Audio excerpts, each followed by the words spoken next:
Hey guys, how are you today? And welcome to F1 in a week, where I talk to you about the latest F1 news. I'm sorry, I haven't done one of these for a long time now. I found it hard to get this video done during exams because it takes some research and everything. And I wanted to focus on videos relating to the actual Grand Prix. But now exams are over, we can go back to doing this. So, in the last week, Alonso has started his Indianapolis 500, the Indy 500 journey. He's done qualifying, which for whatever reasons a week before the race, and he qualified in 5th. He got through into the top 9 shootout, which I guess is similar to like the top 10 shootout in Q3 in Formula 1 qualifying. But yeah, I think he did really well. I'm pretty impressed. And I didn't realise how fast Indy 500 was. It had an average speed of over 230 miles an hour. That is ridiculous. F1 cars very rarely get above about 220 miles an hour, and that maybe only happens at Monza, obviously, which is the fastest track. So I was quite surprised how fast it was, but I am very impressed with Fernando Alonso qualifying in 5th. That is pretty good, and I guess on Sunday we'll have to see how he does in the Indy 500 race. Also at Indy 500, and this also relates to F1, Sebastian Bourdais, former F1 driver, had a huge crash. It was a really big crash. He is starting to get up now. I think he's getting better. But he raced for I think Toto Rosso in the 2008 and 2009 season. He was the F1 driver who wore glasses, making it harder if it was a wet race. I remember that. And yeah, he had a big crash. He hit the wall really hard in the Indy 500 qualifying. Maybe it overshadowed it a bit. I saw a video of it through Twitter or something. Yeah, it was pretty scary. And obviously, I wish him the best. Going back to Formula 1, Toto Wolff has come out to the media and said how much he's loving F1 again. Of course, I think he said he loves it, how there's a close battle between Mercedes and Ferrari. Something tells me, though, as Mercedes team boss, he might prefer it, when Mercedes were dominating, like in the last few seasons. I don't know if he really loves it more now, but I might be just being quite, cynical. I don't know, but I find it hard to believe he loves it more now. And maybe it's because, at least so far, there hasn't been any big incidents between Hamilton and Bottas. Let's just say, if the title battle heats up with Vettel, Raikkonen, Hamilton and Bottas crash at some time, let's see if Toto Wolff is prepared to come out to the media and again talk about loving F1 again. Something tells me he won't do that. And now, and this is the saddest news of this video, and it's not Formula 1, it's Moto GP.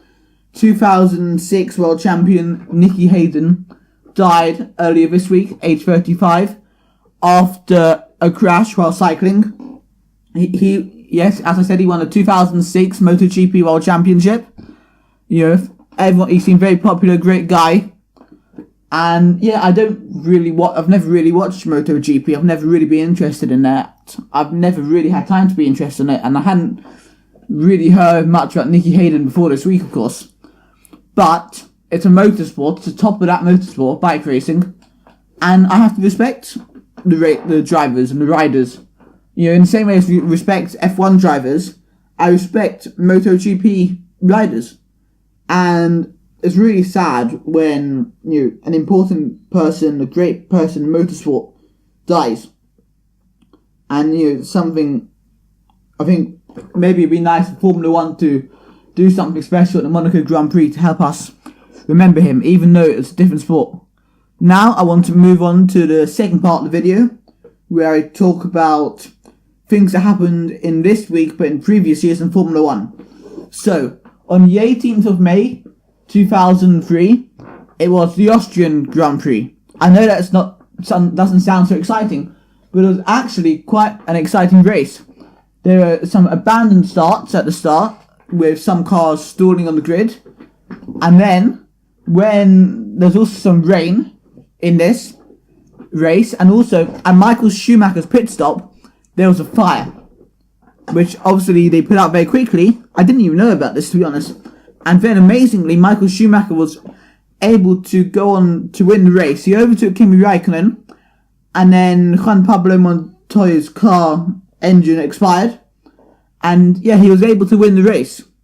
But I guess this is all about the question, do we want refueling in F1? That's a good question to talk about maybe in the comments. What do you think of having refueling in F1? Because of course it increases strategy more, but it's dangerous. And I would say the racing is still quite good at the moment, in 2017 F1. So I don't think we should go back to refueling anymore, to be honest. I've thought about this carefully, because it's too dangerous. I think the racing now is slightly safer, it's not perfect. And I don't think we should do anything that's going to endanger the sport more.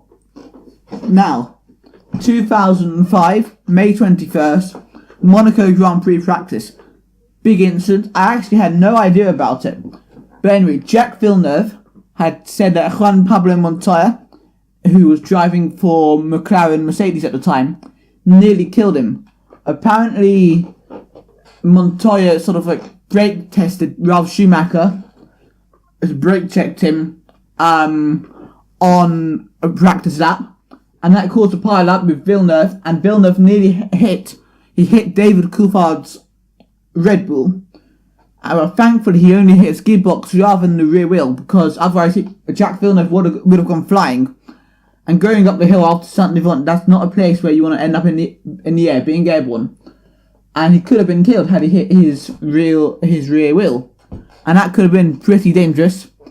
And thankfully, nothing happened. Because of course Jacques Villeneuve has had experience in the Australian Grand Prix a few years before.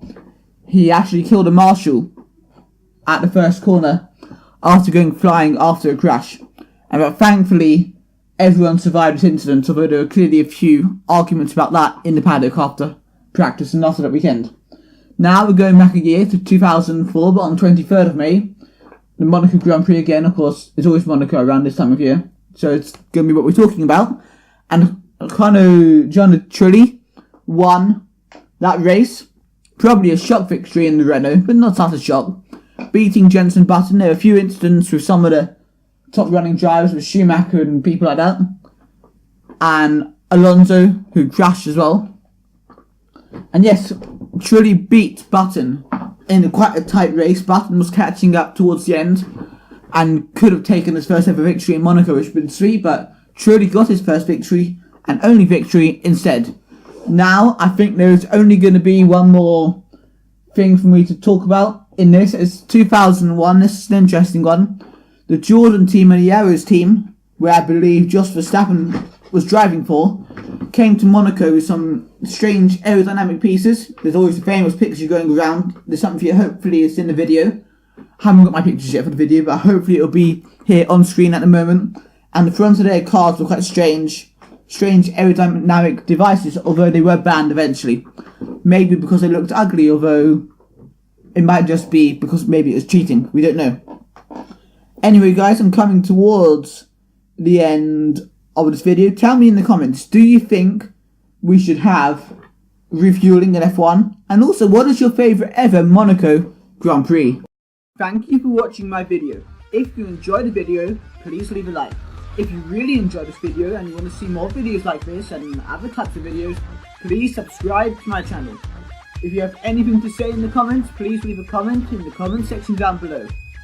Also, go and check out the video that should be on screen right now, and come and follow me on Twitter, BigGaming342, and Facebook, BigGaming342, and I'll see you guys very, very soon. Goodbye.